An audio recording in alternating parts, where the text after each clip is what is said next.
Alexander and the Terrible, Horrible, No Good, Very Bad Day. I wish I knew where the outside cover was of this book, but I hide those from my children, and who knows where it is. This book was originally written in 1972. The author is Judith Viorst. And I don't know about you, but there's not a kid in my life or a child that I've ever worked with, a student that I've ever come across that's perfect and that just has good days every day. If you come across that person, let me know what planet they live on because I want to go visit. Just kidding. Good evening. Welcome, friends. Hello, beautiful people. Everybody has bad days, and in my environment, the world that I live in, the mom that I am, the professor that I am, the teacher that I am, mistakes are expected, respected, inspected, and corrected. So Eric, right? ERIC. I expect everyone to make mistakes. Learning is messy, right? And not every day can be a beautiful, perfect day, right? So when we're working with people, when we're trying to get them to this place of knowing that, like, I expect you to make mistakes, it's respected when you make a mistake. We inspect those mistakes, like, why did I make that mistake? Or why do I keep making the same mistake, right? And then the important piece, the C, is correct it. So we're going to make mistakes. We're not going to have great days every day, but we always go and correct it, right? So this is a favorite book whenever my children are having bad days. Not anymore because they're big now. They're 13, 15, and 18. But when they were 3, 5, and 8, I read this book a lot. And it's a reminder that not every day is a perfect day, and not all children see the world the same way as others do. And there's 3 little boys in this story, and Alexander is going to tell you about his day. Are you ready? Here we go. So here's the picture. I went to sleep, and I'm going to go, and I'm a lefty. I'm going to go this way. I think this way is better. Not really for Instagram as much as that's not going the right way, D. Insta, I'm having trouble with y'all this week. I'm not going to lie. Okay, so I think that's better. Less me, more book. I don't know. I went to sleep with gum in my mouth, and now there's gum in my hair, and I got out of bed this morning, and I tripped on the skateboard, and by mistake, I dropped my sweater in the sink while the water was running, and I could tell it was going to be a terrible, horrible, no good, very bad day. Think of all the children who wake up in a crabby mood lately. No matter how old they are, they just don't seem to want to get out of bed for school anymore. Is it just me? In my house? No, all your children are perfect and they just pop right out of bed and say, hooray. And then they're always in good moods, right? Just my house that's not. Hi, Roxy. So Alexander is having a terrible day. He woke up that way and he's staying it right when he wakes up. At breakfast, Anthony found a Corvette Stingray car kit in his breakfast cereal box, and Nick found a junior undercover agent code ring in his breakfast cereal box. But in my breakfast cereal box, all I found was breakfast cereal. When I was a kid, my brothers would steal the toys out on the very first day, and I would never get the toys. Are you that kid?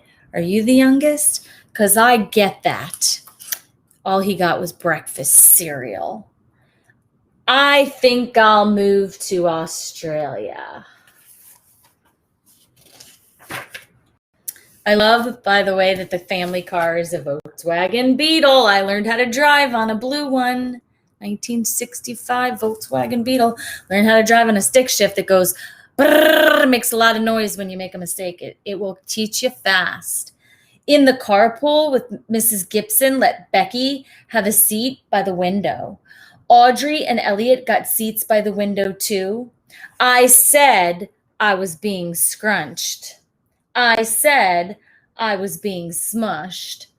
I said, if I don't get a seat by the window, I'm going to be car sick, and no one even answered.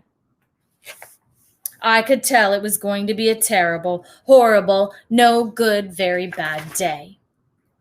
At school, Mrs. Dickinson liked Paul's picture of the sailboat better than my picture of the invisible castle. You gotta love the kid who's imaginative like that. At singing time, she said I sang too loud. At counting time, she said I left out 16. Who needs 16? I could tell it was going to be a horrible, terrible, no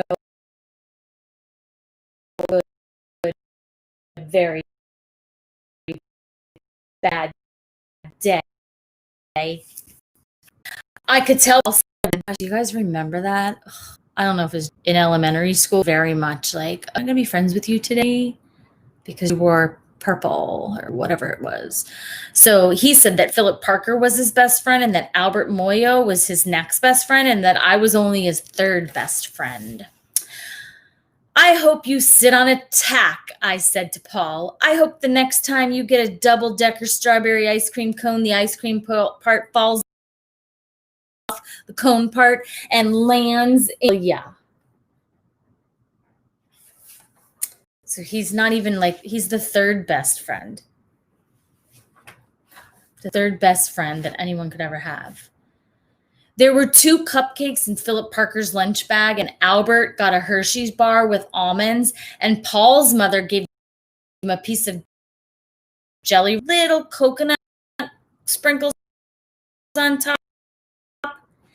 Guess whose mother forgot was a terrible, horrible, no good, very bad day.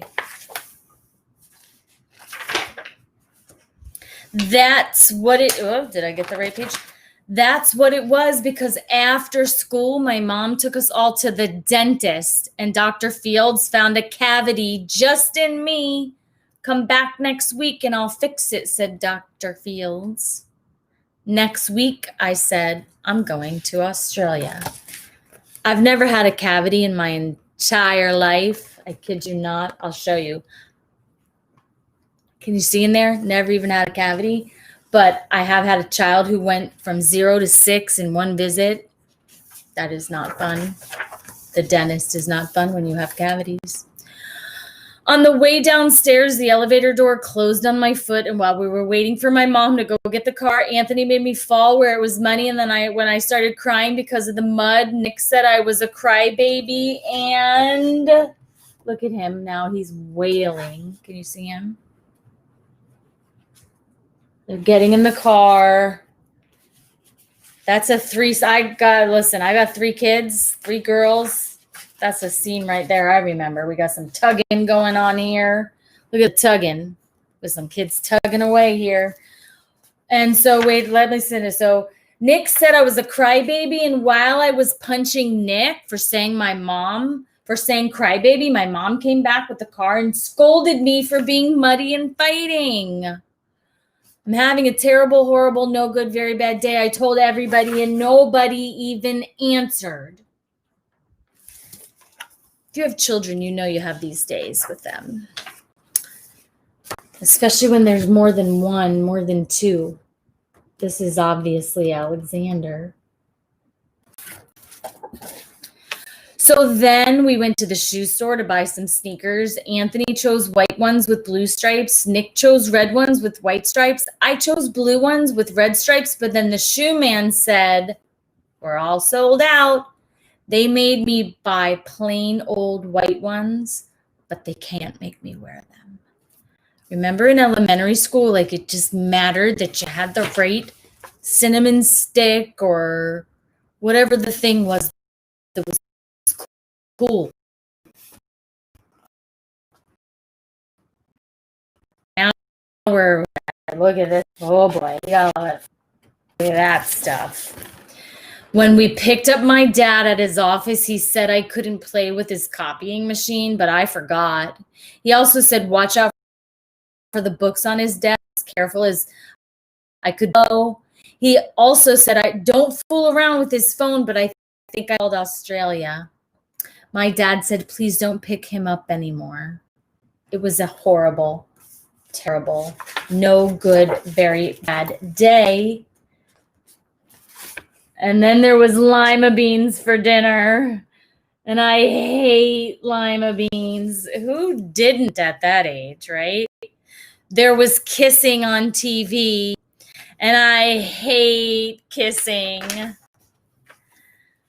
My bath was too hot. I got soap in my eyes. My marble went down the drain, and I had to wear my railroad pajamas. I hate my railroad train pajamas. Look at his poor bath. It's just miserable, Alexander. When I went to bed, Nick took back the pillow he said I could keep, and the Mickey Mouse nightlight burned out, and I bit my tongue. The cat wants to sleep with Anthony, not with me. It has been a terrible, horrible, no good, very bad day. My mom says some days are like that. If you have pets, I have pets. I have a pet here. And sometimes then it's like, no, I don't want to go there. That kid's in the mood. Last page, he finally falls asleep. It's a very bad day, terrible day, even in Australia. That's what that says right there. So that was Alexander and his terrible day. And sometimes we wake up in the morning. Let me fix this. Sometimes we wake up in the morning already in a bad mood. And then that is not to take us anywhere far. Right? So it's a reminder of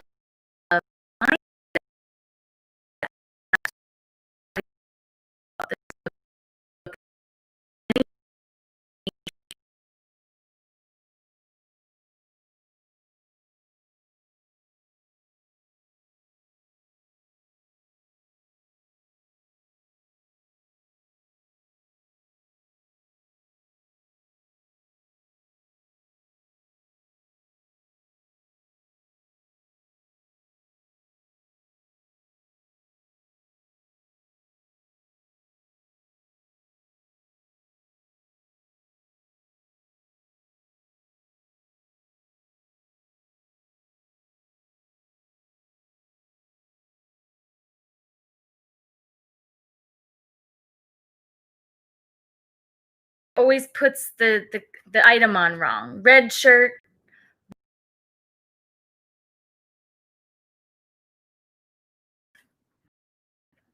Pants, red pants, green pants. Oops. And you would talk to the child, right, about each picture. Blue coat. Oops. What did he do? Did he put it on backwards? Is it upside down? All those things. Red socks. Oops. Green shoes. Yellow shoes. Blue shoes. Oops. Yellow hat, green hat, blue hat, purple socks, red shoes. Notice we throw in a non-primary color. Oops. The end. And this is a little kid way of teaching us, uh-oh, oops, made a mistake. We all make mistakes. So elementary school, Alexander, primary and younger, Sandra Boynton. Mistakes are expected, respected, inspected, corrected. Nobody's perfect. Let's stop making children feel like they have to be perfect in order to learn. Learning is messy. I will see you tomorrow night. Thank you for joining me. Bye. Good night. Good night. Good night. Having problems. Great. Just what I need to hear. Hopefully this worked. I see some people as they're chatting. Chat, chat, chat. I see the chat and I see no chat. Okay. Good night.